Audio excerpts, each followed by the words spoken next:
E vamos de bizus! Hoje eu vou falar sobre as estruturas celulares. E eu vou começar pela membrana plasmática, que é um envoltório que está presente em todas as células. Isso é visível através de um microscópio eletrônico. A função da membrana plasmática é selecionar as substâncias que entram e saem da célula. A membrana ela é formada basicamente por proteínas, lipídios como o próprio colesterol, fosfato e também os glicídios. A outra estrutura é a parede celular, que é encontrada apenas em algumas células, como as células de vegetais, de fungos, de bactérias e de algas. As células animais não possuem parede celular. E qual é a função da parede celular? É proteger a célula, é dar rigidez à célula. A outra estrutura é o núcleo. Através do núcleo, nós vamos ter ali na célula o comando de todas as atividades celulares. É no núcleo que também vai armazenar a informação hereditária. A outra estrutura é a carioteca, que é um envoltório que vai, portanto, aí envolver a estrutura do núcleo e tem uma importância de, além de proteger o núcleo, ela permite a troca de substâncias, ou seja, uma forma de comunicação entre o núcleo e o citoplasma.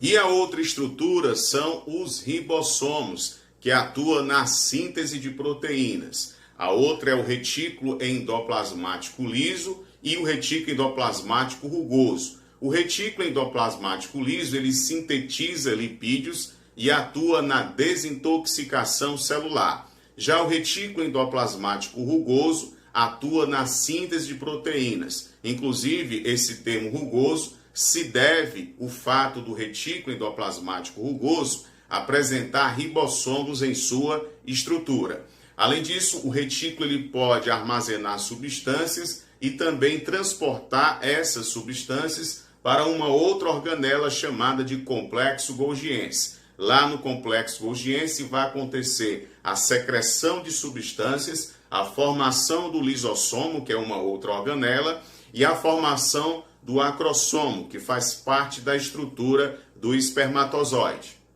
E temos os lisossomos, que são estruturas que atuam no processo chamado de heterofagia, ou seja, ela vai fazer uma digestão chamada de intracelular, utilizando também dois processos que é a fagocitose e a pinocitose, que são tipos de englobamentos da célula para poder então, permitir a entrada de substâncias. E aí os lisossomos digerem essas substâncias, liberando suas enzimas, fazendo aí o processo de digestão intracelular. E os lisossomos também vão fazer a autofagia, que é um processo em que ela também vai digerir partes da célula e muitas vezes a célula toda. Portanto, isso aí se chama autofagia. A outra estrutura é a mitocôndria, que atua na respiração aeróbia, na respiração celular e também através da mitocôndria, graças até à própria respiração, vai acontecer a produção de energia, a produção de uma molécula energética chamada de ATP. A outra estrutura são os centríolos, que atuam na divisão celular e na formação dos cílios e dos flagelos. Inclusive, os cílios e os flagelos atuam na movimentação das células. E existem também os chamados plastos, que são divididos em cloroplastos, cromoplastos e leucoplastos. Os cloroplastos fazem a fotossíntese. Por exemplo, aí nós temos os vegetais que fazem a fotossíntese graças ao cloroplasto. Já o cromoplasto dá pigmentação a algumas plantas, a alguns vegetais, como frutos, e também raízes. Além disso, temos os leucoplastos, que armazenam substâncias, como, por exemplo, pode armazenar o amido.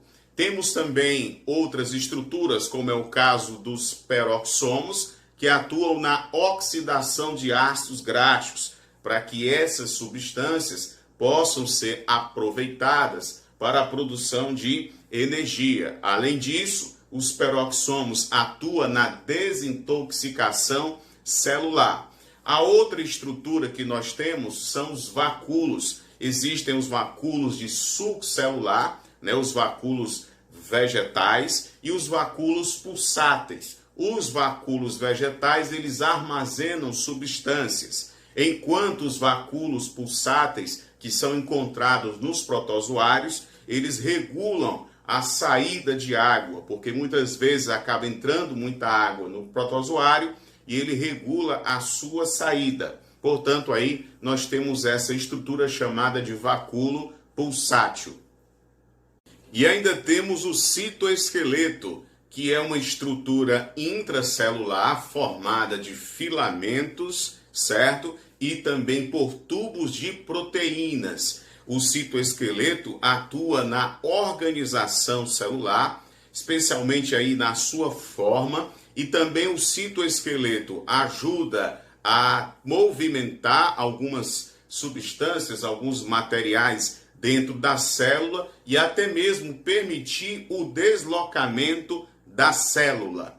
Beleza? É isso, pessoal. Um abraço para você. Deixa aí o seu like, faça o seu comentário, faça a sua inscrição no meu canal. Um abraço e até a próxima com mais biologia para você.